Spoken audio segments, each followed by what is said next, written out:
स्वच्छ 2 पाण्याने धुवून घेऊया छान आणि त्याची वरची साल काढूया. हे काढूया. आता हे जे मँगो आहे ह्याला आपण बारीक बारीक पीस करूया. एकदम बारीक बारीक असे पीस. हे आपण हिरवी विलायची सोलून घेतलेली आहे. हे पहा वरती आहे. आता हे जे बारीक विलायची जे सोलून घेतली ते आपण ह्यात ट्रान्सफर करूया. साखर टाकूया आणि 1 वाटी दूध.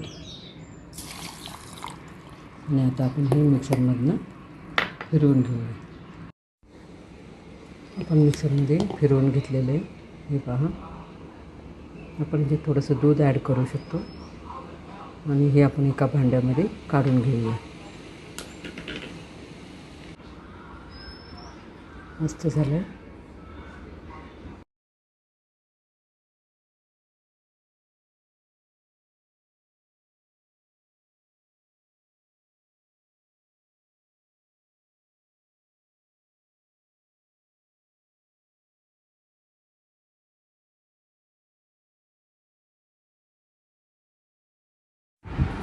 आपला आमरस पुरी तयार आहे.